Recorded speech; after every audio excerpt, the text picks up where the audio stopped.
Hi, I'm Miles Cooper, and what you are about to watch are two fan-made storyboards I made recently based on the indie animated series Boxtown. At the time of this video, the series is still in production and has yet to come out yet, but there is a small fan base that has grown around it slowly, and it most in particular on platforms like TikTok. So these storyboards are meant to be more a showcase for my portfolio, but also give fun speculation as to ideas that could happen within the series. The first storyboard sequence is called Adjusting to Tim Standing, and it basically shows how Bill the Orphan is ecstatic to have Detective Tim Standing moving in with him, setting up a new PI office in the orphanage. However, the nuns find a lot of Tim Standing's actions very questionable and are less than ecstatic to have him, spending time at the orphanage. We open in on the church room of the Catholic orphanage, and Bill's sitting with Sister Sarah discussing the latest adventure he embarked on with Detective Tim Standing. And then Tim charged into the room, taking out all the bad guys. Wham! Whop! Miranda rights! Isn't Tim Standing just the best, Sister Sarah? Well, he's certainly something. And it's here that she begins to express her discouragement to Bill about Detective Tim Standing in a way that doesn't try to hurt his feelings. Bill, I know you have a strong appreciation for everything Mr. Standing, stands for. But if he's going to stay with us, then there are a few issues we need to address. And it's at this moment that you can look in Bill's eyes, and he seems a little bit confused because he's not really sure what she's implying. And it's at this moment that Tim Standing enters the room. Bill, quickly! Tim runs over and pulls out a little cup full of urine. I need you to get this urine sample down to the lab as fast as those little legs can run. You got it, Mr. Standing. Bill runs off with the cup, and Sister Sarah addresses Tim. Tim, this is a Catholic orphanage. We don't have a lab. You don't? Then why do you gals have a perfectly useful interrogation room? The camera cuts over to reveal the nearby confession booth, and we see Sister Charity exit to the nearby water cooler. As she's chugging her little Dixie cup full of water, Sister Clara approaches her. Well, it appears that strange drunkard clown that Bill and Tim brought back has been making quite the confessions of late.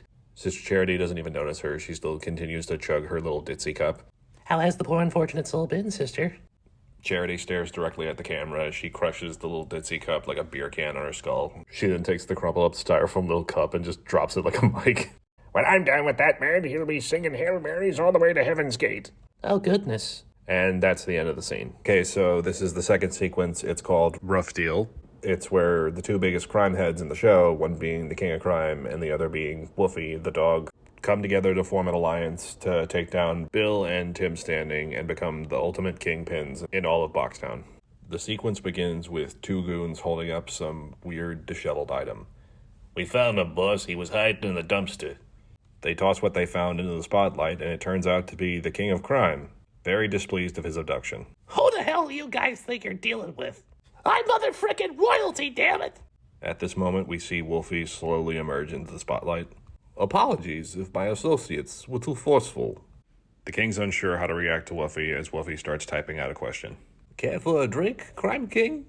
The king is offended by this. Oh, hell no! I was born of regal status, and I won't stand to have a possum degrade me! The camera cuts to the back of Wolfie's trench coat as we see his tail perk up and start to wag. At that moment, everyone in the room with a gun points it directly at the Crime King. He looks like he's about to soil himself. Then again, it wouldn't hurt to wet my whistle. Wolfie wags his tail again, all the gun disappears, and the king lets out a huge sigh of relief. From there, we fade to later as Wolfie explains his master plan. I have been in this business for quite some time, and when it comes to simpletons just like you, I'd have you shoved inside of a dog chow bag and thrown in the Boxtown harbor. The king becomes a little bit fearful as we see him start to sweat. Although I sense your naivete could come in great use to me, which is why I am offering you the deal of all deals. The Crime King takes a moment to sort of digest everything that Wolfie has told him. At this moment, his face suddenly perks up and his mustache starts to twirl.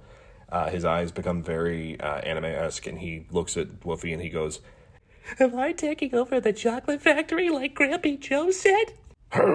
Wolfie comes in, he growls. It scares the Crime King as he uses his cape as a blanket to shield him. Wolfie gives him a stink eye as he explains further. No, you fucking moron. I want us to become allies. Please don't eat me, I'm too chewy.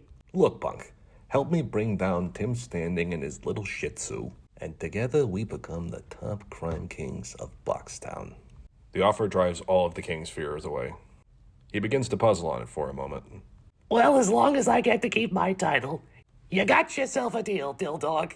Wolfie appears to be very unamused by the handshake. Thoughtful, but that's not how we do things here. You may kindly turn around, Crime King. Oh, sure. Whatever makes this official. And so we see him turn around, unsure of what to do or what's going on, but he still has this cute little face on him. So I guess I just talk to your lawyer, or I... Before he can finish his sentence, Wolfie starts sniffing his ass, and it's really uncomfortable. It starts to make the king blush, and Wolfie looks up and smiles with a little cocked eyebrow, and the king's face is completely bright red. It's been a pleasure doing business with you, king. And that's the end of the scene.